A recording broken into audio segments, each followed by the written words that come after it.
Hello my dear friends, this is Preeti Rao and you are welcome back to my channel commerce net express. My dear friends, अगर आपका subject commerce है और आप भी preparation कर रहे हैं किसी भी टीचिंग एग्जाम की, तो ये आज का सेशन आपके लिए काफ़ी हेल्पफुल रहेगा, क्योंकि प्रीवियस ईयर का पेपर है एनवीएस पीजीटी कॉमर्स जो 2019 में कंडक्ट किया गया था। इसके अंदर इंपॉर्टेंट क्वेश्चंस हैं, उनको सोल्व करते हुए चलेंगे। तो बिना किसी देरी के आज के सेशन को स्टार्ट करते हैं। Let's get started. And the very first question is here. Units of mutual fund can be purchased by investing a predetermined amount periodically. This facility is called. देखिए, unit of command unit of mutual fund है, वो purchase कर रहे हैं investment के लिए pre determined amount periodically. जब periodically की बात आती है तो इस फैसिलिटी को क्या कहेंगे? डेफिनेटली वो सिस्टमेटिक इन्वेस्टमेंट प्लान कर रहे हैं। इसके अलावा अगर आप अदर ऑप्शंस को देखेंगे तो इजीली आप एलिमिनेट कर सकते हैं उनको। तो काफ़ी लड्डू क्वेश्चन था। चलिए नेक्स्ट पे चलते हैं। सेकंड क्वेश्चन ज़्यादा हैं तो हम थोड़ा सा फास्ट करेंगे, ठीक है, माइंड मत कीजिए। क्वेश्चन नंबर सेकंड, और इसका जो पीडीएफ फाइल है आपको मेरे टेलीग्राम चैनल पर मिल जाएगा, उसमें कोई आपको प्रॉब्लम नहीं होगी, ठीक है। ओके, नाउ तो कौन सी मूल्य निर्धारण की रणनीति में विपणन संचार सहायता के अधिक उच्च स्तर द्वारा समर्थित ऊंची कीमतों का उपयोग करना शामिल है? जब हम उस स्तर पर जब प्राइसिंग करते हैं तो उसको क्या कहते हैं? उसको हम स्कीमिंग कहते हैं। तो तेजी से स्कीमिंग करना। ओके, नेक्स्ट है the vision and mission statement of a company set the overall direction of the organisation. एक ऑर्गेनाइजेशन है अपने मिशन और विजन की एक स्टेटमेंट बना के चलता है, क्योंकि उसके अंदर उसके ऑब्जेक्टिव होते हैं। वो देखता है आपका फ्यूचर क्या है और कैसी इस तरह की उसने स्ट्रेटेजी बना रखी है। सो दैट क्वेश्चन पूछ रहा है strategic objective serves what role. तो ये जो स्टेटमेंट के अंदर जो ऑब्जेक्टिव है वो किस तरह का, उनका रोल क्या है? तो वो क्या है? They operationalise the mission statement. Okay, right option क्या रहेगा? First. Fourth question, the specific method a company uses to sell and deliver its products to its customer is known as its।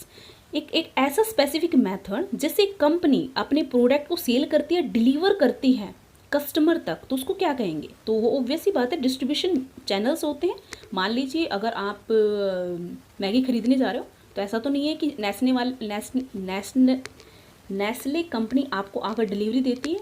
वो जो उसके डिस्ट्रीब्यूशन चैनल है उसके through retailer और wholesaler तक उसके प्रोडक्ट्स आते हैं और उसके बाद आप तक पहुंचते हैं। तो राइट ऑप्शन क्या रहेगा? Second.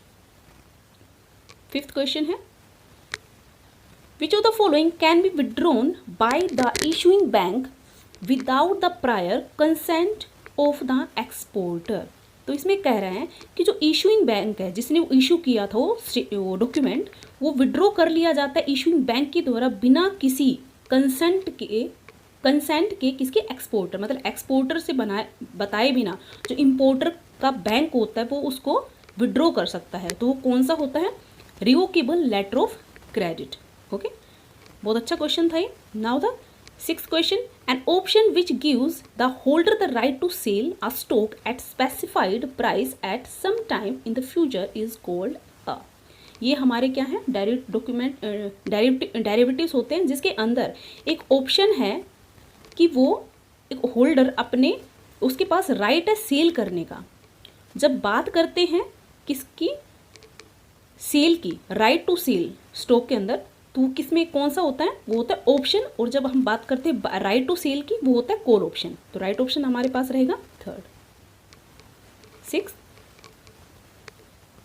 Organisations can adopt to environmental fluctuations by. देखिए, ऑर्गेनाइजेशन है वो किस में? एक एनवायरमेंट में काम कर रहा है, उसके पास एनवायरमेंट जो उसको इफेक्ट करता है। तो कौन सा एनवायरमेंटल फ्लक्चुएशंस आते हैं जिसको वो क्या कर सकता? अडोप्ट कर पाता है, क्योंकि एनवायरमेंट में चेंजेस आते हैं। तो फोरकास्टिंग मेथड से उसके अंदर जितने भी चेंजेस आएंगे उनको क्या कर पाएगा? अडोप्ट कर पाएगा।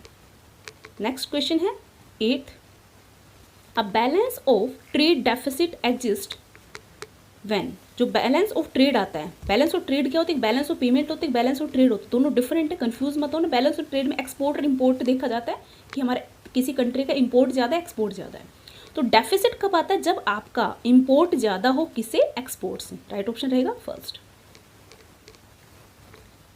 एच लिमिटेड कंपनी है 100% शेयर ले लेती है कि कितने प्राइस के, 1 लाख के कैश में। How will acquisition be recorded in H limited book of account, जो जिसने बाय की थी उसकी बुक में कैसे उसको रिकॉर्ड करेगी उसको।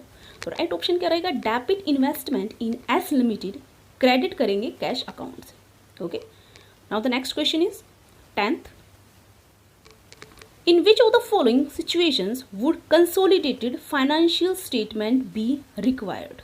जो हम consolidated फाइनेंशियल स्टेटमेंट बनाते हैं, अकाउंटिंग स्टैंडर्ड है 21 I think. When one company by majority share of another company, मतलब एक होल्डिंग कंपनी होती है और एक सब्सिडरी कंपनी होती है, तो उस केस के अंदर हम कंसोलिडेटेड फाइनेंशियल स्टेटमेंट बनाते हैं। ठीक है, 11th क्वेश्चन है, न्यूमेरिकल क्वेश्चन है। ए और बी ऐसे साझेदार हैं जो 3:2 में लाभ हानि का साझा कर रहे थे। ए की पूंजी बता रखी है, बी की पूंजी बता रखी है, सी आ रहा है 1/5 के लिए, तो सी कंपनी के लिए कितनी पूंजी के लिए प्रतिबिंब होगा, मतलब कितनी लेकर आएगा। तो राइट ऑप्शन इसका रहेगा 11,250। और बाय डिफरेंस प्रैक्टिकल क्वेश्चंस के लिए मेरी सीरीज में जाइए, आपको बहुत सारे प्रैक्टिकल क्वेश्चंस की वीडियोस मिल जाएंगे जिससे आप प्रैक्टिस कर पाएंगे, और इस तरह के क्वेश्चंस ही पूछे जाते हैं।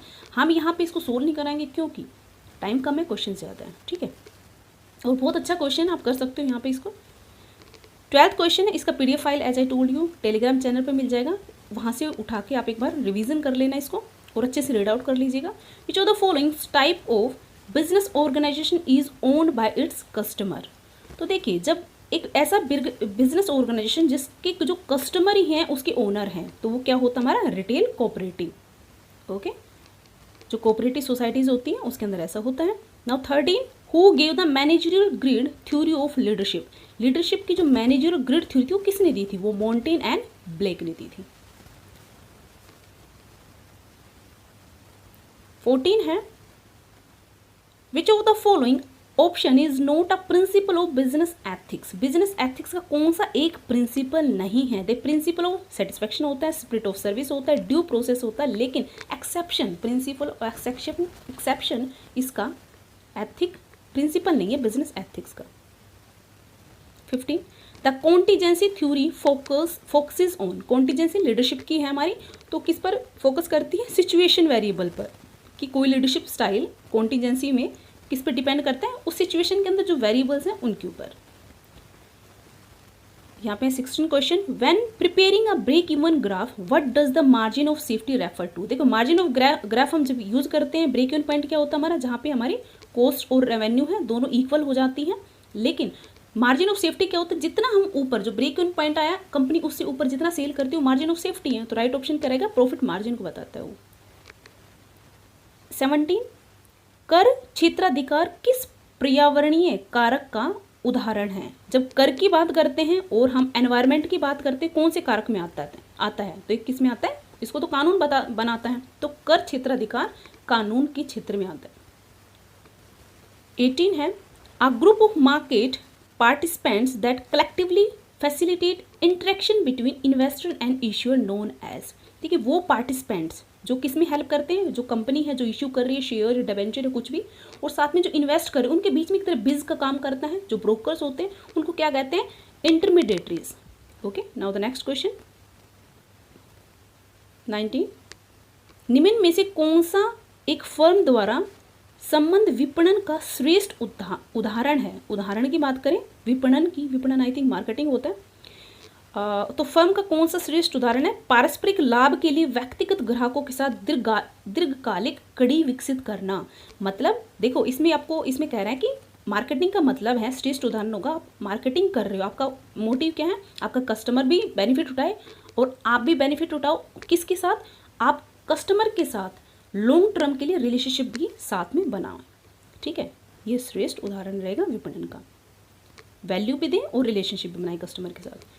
20, the difference between job specifications and job description is job specification primary describes the.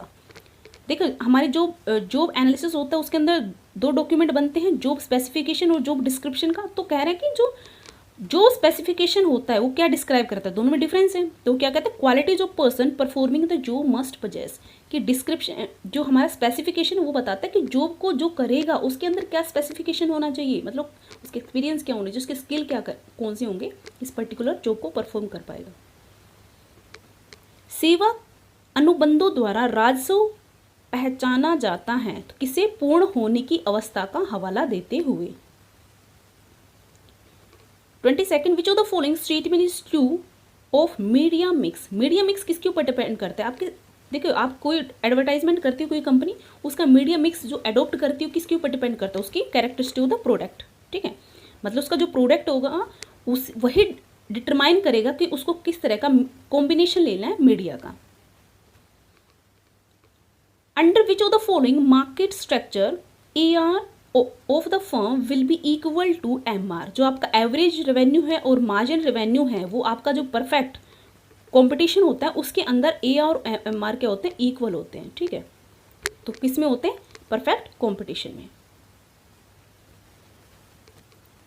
24 manager who concern not only with the cost management but also with the revenue generations are in a responsibility level called आ। तो देखिए एक manager है केवल concern नहीं करता cost management में, साथ ही उसका कंसर्न होता है रेवेन्यू, है ना। मतलब कॉस्ट तो मैनेज कर ही रहा है वो करके क्यों कर रहा है, रेवेन्यू के लिए तो डेफिनेटली कर रहा है। तो उस रिस्पॉन्सिबिलिटी को क्या कहते हैं, उसको कहते हैं प्रॉफिट सेंटर।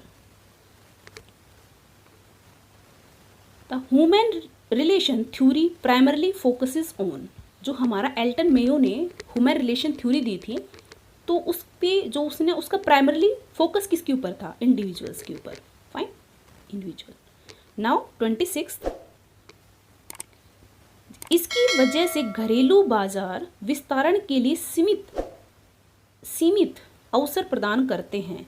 तो जब हमारे डोमेस्टिक मार्केटिंग की बात करें, मार्केट की बात करें, तो आप विस्तार नहीं कर पाते हो, क्या पीछे रीज़न होता है, उसके अन्य कंपनियों से कड़ी प्रतिस्पर्धा, मतलब उनके साथ आपके ज़्यादा कंपटीशन होते हैं, तो इसकी वजह से आप एक्सपेंड नहीं कर पाते अपने बिजनेस को डोमेस्टिक मार्केट में।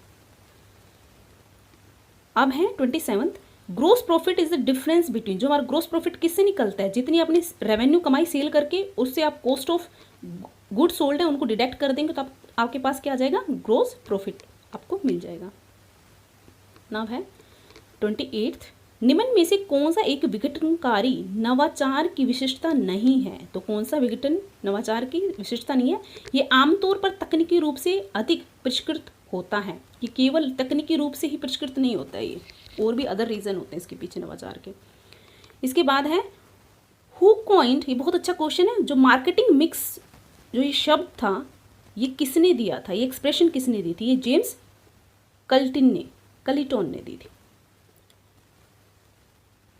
ओके, नाउ द नेक्स्ट है, ये 30 क्वेश्चन था, which perceptual error occurs when superior incorrectly rates an employee at similar level across all performance dimension based on all over impression of the employee। देख थोड़े छोटे हैं ना, इसलिए मुझे थोड़ा रीड करने में प्रॉब्लम आती है, बट ओके। देखिए वो कौन सा परसेप्चुअल एरर होता है जिसके अंदर मान लीजिए किसी एम्प्लॉय का परफॉर्मेंस अप्रेजल कर रहे हैं, लेकिन उसका सिर्फ एक एलिमेंट से, मतलब जो एक व्यवहार से ही उसका ओवरऑल इंप्रेशन बता देना, वो क्या कौन सा होता है, आपका एरर होता है हालो इफेक्ट। ओके, सभी ने रीड कर रखा होगा, बहुत ही लड्डू क्वेश्चन था। एक प्रक्रिया इसके द्वारा प्रतिभागी स्वतंत्र समूह चर्चा के दौरान निर्दिष्ट समस्या पर अपने विचार व्यक्त करते हैं कहलाती है। देखिए हमने एक क्वालिटी सर्कल पढ़ा है जो जापान से निकला था, जिससे कहा गया है कि वो रेगुलरली, मतलब कुछ टाइमली, वो वीक में 1 या 2 बार आपस में मिलकर बैठ के डिस्कस करते हैं। तो उसको क्या कहते हैं, वो किस में आता है, आपका विचार मंथन में। क्वेश्चन नंबर है 32, ये प्रैक्टिकल क्वेश्चन रहेगा। निम्न डेटा के माध्यम से बेची गई वस्तुओं की लागत का पता लगाएं। लागत का पता लगाना मतलब कॉस्ट का, आई थिंक लागत कॉस्ट को ही बोलते हैं। तो उसका पता लगाने के लिए आप क्या करें, बहुत ही लड्डू क्वेश्चन है। देखिए इसमें प्रारंभिक सूची दे रखी, समाप्ति दे रखी, खरीद दे रखी, आवक, भाड़ा। ओके, प्रारंभिक और समाप्ति, तो डेफिनेटली आपका जो प्रारंभिक सूची है और खरीद है और माल का भाड़ा, इन तीनों को ऐड करके उसके अंदर जो क्लोजिंग स्टॉक है उसको लेस कर दीजिए, आपके पास लागत आ जाएगी। ठीक है, क्या आएगा, ए ऑप्शन। बहुत ही लड्डू क्वेश्चन था। नेक्स्ट है 33, निम्न में से कौन सा विकल्प सांख्यिकीय पूर्वानुमान विधियों को लागू करने का लाभ है। जो प्रैक्टिकल क्वेश्चन एनवीएस में पूछे गए थे, डीएसएसबी में थोड़े डिफिकल्ट आते हैं, एनवीएस में बहुत ही सिंपल क्वेश्चन पूछे गए हैं प्रैक्टिकल। निम्न में से कौन सा विकल्प सांख्यिकीय पूर्वानुमान विधियों को लागू करने का लाभ है। जो आप पूर्वानुमान करते, फोरकास्टिंग करते, वो भी सांख्यिकी, तो इससे क्या लाभ होता है। उसमें है कि यही परिस्थितियों के तहत वे पूर्व सूचना उपलब्ध कराता है, क्योंकि आप फोरकास्टिंग कर लेते हैं तो जैसे जैसे सिचुएशंस आएंगे उनको हैंडल कर पाएंगे डेफिनेटली, जो निर्णय संबंधी विधियों की तुलना में बहुत अधिक सटीक है। ओके, यदि किसी विकल्प को उसकी समय समाप्ति की दिनांक से पहले किसी भी समय प्रयोग किया जा सकता है तो यह क्या कहलाता है। तो एक ऐसा आपके पास ऑप्शन है जिसके अंदर आप अपने मतलब उसके ऊपर आप समय से पहले, मतलब उसकी मैच्योरिटी डेट आई है उससे पहले ही उस पर आप उसको खरीद सकते हैं या बेच सकते हैं। उसको क्या कहते हैं, उसको अमेरिकन विकल्प बोलते हैं, लेकिन एग्जैक्ट मैच्योरिटी डेट पे करते हैं उसको यूरोपीय विकल्प बोलते हैं। ठीक है, नाउ निम्न में से किसी अति कुशल कर्मचारियों और प्रबंधकों को आकर्षक करने, बनाए रखने, विकसित और उन्हें प्रेरित करने के लिए एक व्यवस्थित नियोजित प्रयास के रूप में परिभाषित किया गया है। ये टैलेंट मैनेजमेंट का पूछ रहा है यहाँ पे कि देखो एक कंपनी है, वो ऑब्वियस सी बात है कूड़ा तो नहीं रखेगी अपने यहाँ पे एम्प्लॉय, तो वो क्या रखती है, उनके पास जो टैलेंटेड आते हैं उनको मैनेज करके चलती है, उसको ट्रेनिंग देती है, उनको अच्छी सैलरी देती है, उनको बनाए रखती है। उन्हें चाहते जो उसके पास टैलेंट है, जो अच्छा एम्प्लॉय वो चला जाए, तो उसको क्या कहते हैं, talent management. 36, the capital structure decision mainly refers to the decision of. देख कैपिटल स्ट्रक्चर बनाती है कंपनी, डेब्ट और इक्विटी का जो रेशियो बनाती है, वो उसका वो कैसा डिसीजन होता है, वो उसका फाइनेंसिंग डिसीजन होता है। विच of the following is true of the relationship between training and development. जब ट्रेनिंग और डेवलपमेंट की बात करते हैं तो इनमें से कौन सा ऑप्शन करेक्ट है। तो ट्रेनिंग होती है शॉर्ट पीरियड के लिए, तो डेवलपमेंट होते हैं लॉन्ग ट्रिप पीरियड के लिए होते हैं।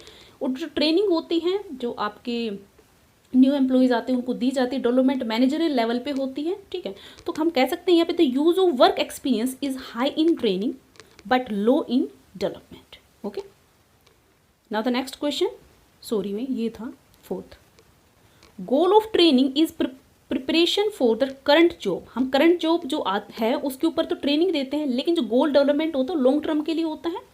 और ये क्या है, is preparation for the changes in the current job. मतलब हम करंट जॉब के अंदर भी डेवलपमेंट करना चाहें और ग्रोथ करना चाहें एम्प्लॉय की, तो हम क्या करते हैं, डेवलपमेंट पे ध्यान देते हैं।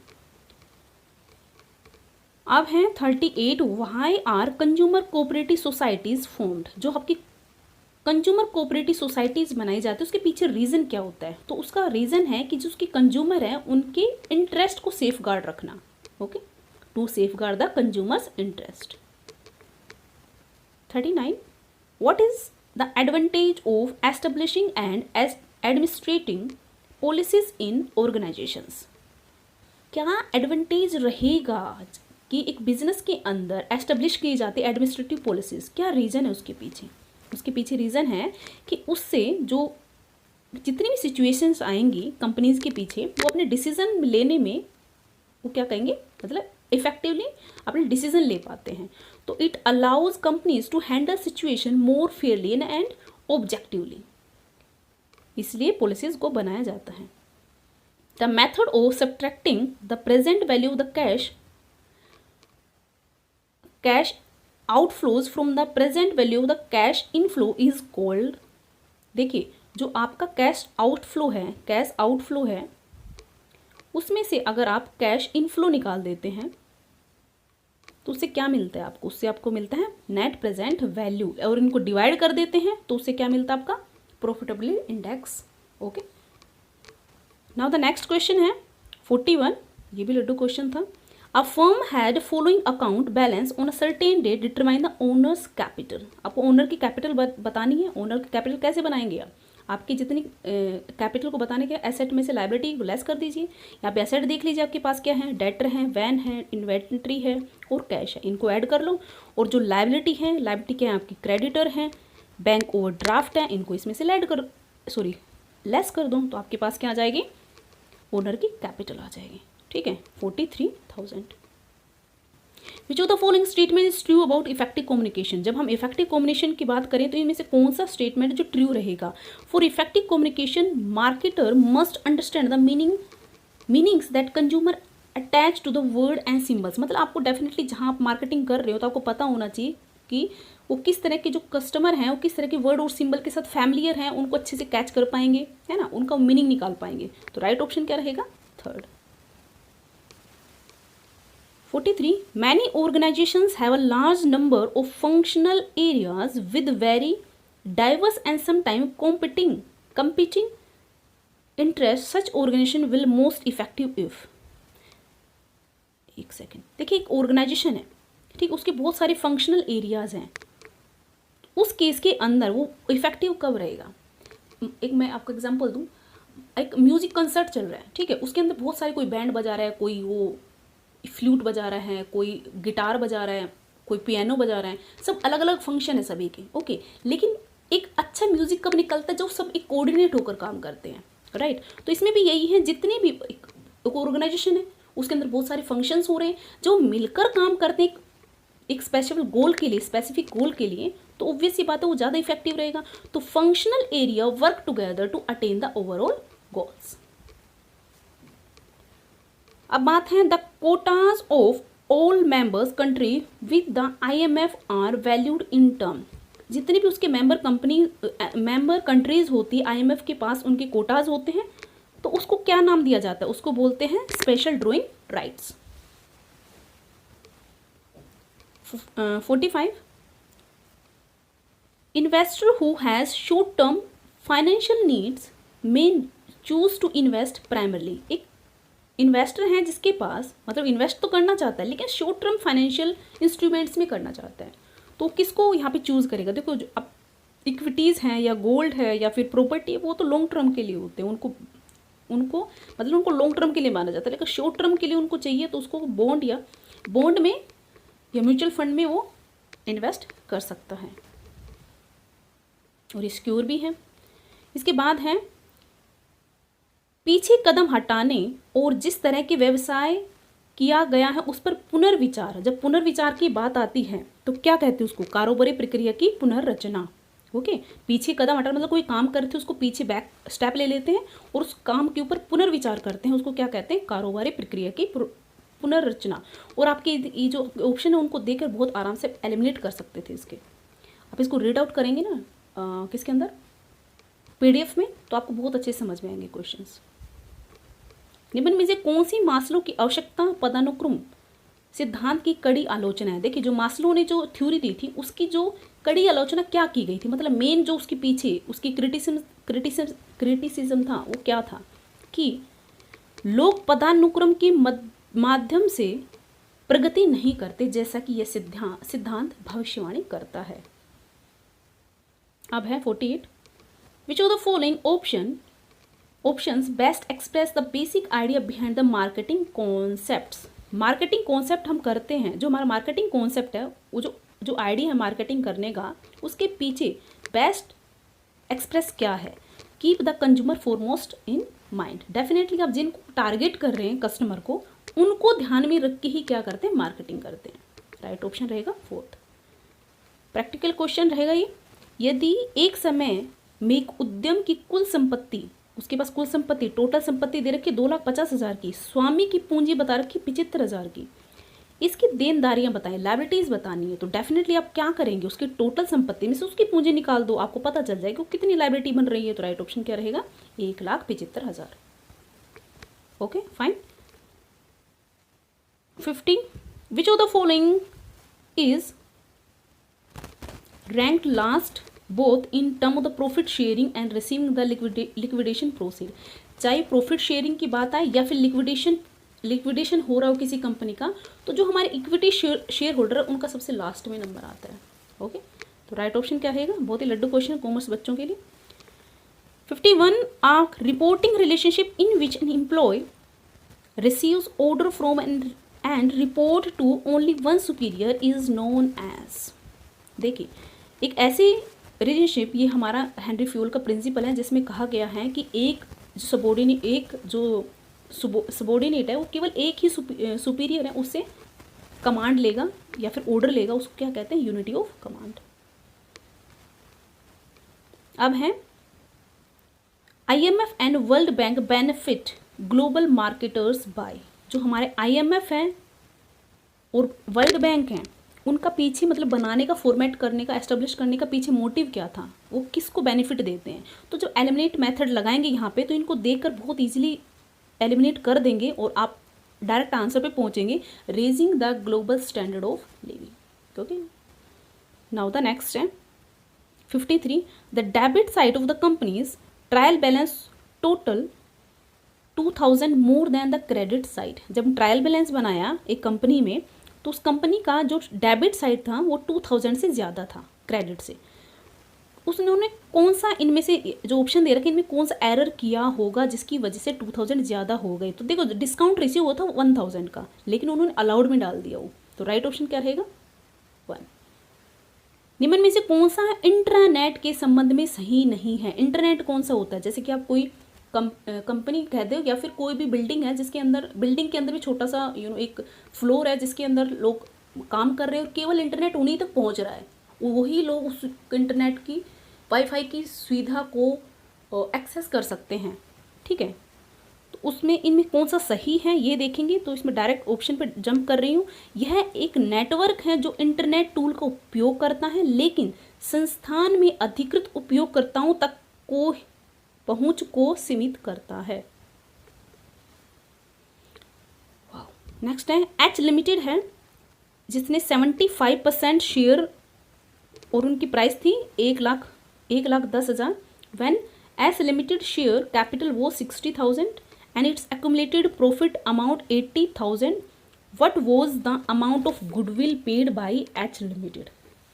देखो जो एच लिमिटेड है यहाँ पर, उसने क्या किए, शेयर लिए हैं 1,50,000, वो थे कितने 75%। ओके, उसने देखा कि जो एस लिमिटेड है उसकी एक्चुअल शेयर कैपिटल है 60,000 की और उसका एक्यूमुलेटेड प्रॉफिट आ रहा है 80,000 का। तो उसने इनमें वो पूछ रहा है कि कितना गुडविल दिया, मतलब डेफिनेटली जो एक्सेस में दिया होगा, जितना उसकी वैल्यू बन रही थी उससे जितना एक्सेस दिया था वो उसकी गुडविल दी होगी उसने। तो हम यहाँ देख सकते हैं, दोनों को ऐड कीजिए, 80,000 को 60,000 को, ठीक है, और इसका 75% निकाल दीजिए और इसमें से लेस कर दीजिए। ये बनेगा आप देखो ऐड इसमें करेंगे 1,40,000, 40,000 का 75% निकालेंगे, जो आएगा 1,00,000 आई थिंक कुछ ऐसे आएगा, 1,05,000, और इसमें से 1,10,000 डिडक्ट कर देंगे तो आपके पास 5,000 उसने गुडविल दी होगी उसकी। ठीक है, नाउ 56, जो हमारा TQM होता है, टोटल क्वालिटी मैनेजमेंट, उसका फोकस किस पे होता है, क्वालिटी के ऊपर होता है प्रोडक्ट की। 57, दिए गए विकल्पों में से भविष्य की योजना में क्या शामिल है। भविष्य की योजना क्या बनाते हैं हम लोग, प्लानिंग करते हैं। ठीक है, तो उसके अंदर क्या शामिल है, करियर को लेकर सभी पेशेवरों और विपक्षों का मूल्यांकन करना।